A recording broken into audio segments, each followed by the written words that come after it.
Chers collègues, là, Madame Marty.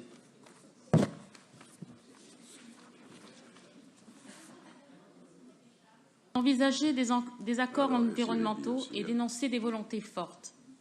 Mais par conséquent, Monsieur le maire, votre équipe et vous-même prenez de grandes responsabilités. Marseille ne fait pas figure de bon élève en matière de qualité de vie et vous le savez bien. Permettez-moi de reprendre quelques points de la définition d'une ville santé d'après l'OMS. Développer une économie diversifiée et innovante. Bien.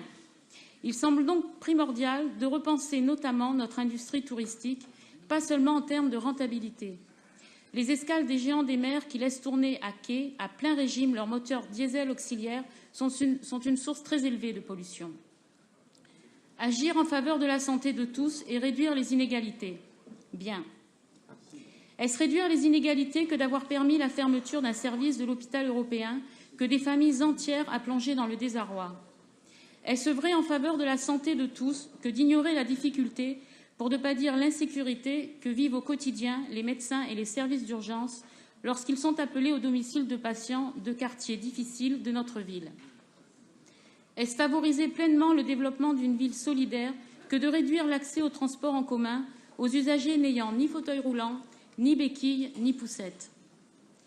Améliorer la qualité de son environnement. Bien.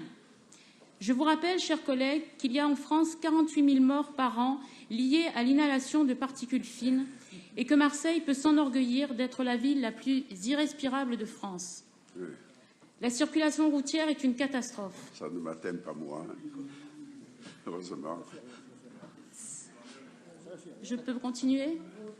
Génératrice d'embouteillages monstres, elle augmente de façon alarmante la pollution atmosphérique de l'agglomération, avec des pics toxiques à chaque sortie de tunnel, pièges à concentration de particules microscopiques. Bien qu'ERPACA note une amélioration de la qualité de l'air autour du Vieux-Port, cet organisme constate aussi que les conditions climatiques ont été favorables ces 2 dernières années. En effet, nous avons eu des hivers moins rigoureux, donc une utilisation du chauffage moindre, et des étés pluvieux et venteux qui ont favorisé la diminution des épisodes de pollution à l'ozone, pour ne citer que celle-là. Notre bon vieux Mistral disperse les polluants, mais vous devez lui prêter main forte et prendre des mesures environnementales dignes de la 2e ville de France. Il faut, pour être en adéquation avec la charte d'Athènes, à minima, développer les transports en commun accessibles à tous, instaurer des péages urbains en tenant compte, bien sûr, des déplacements professionnels, construire de grands parkings périphériques pour en finir avec le tout-voiture, traiter correctement et durablement les anciennes friches industrielles avant de les maquiller en écoquartiers dont ils n'ont que le nom, dépolluer les plages des résidus de plomb comme celle de Saména et les vases de l'anse de l'Estac teintés d'arsenic et de mercure.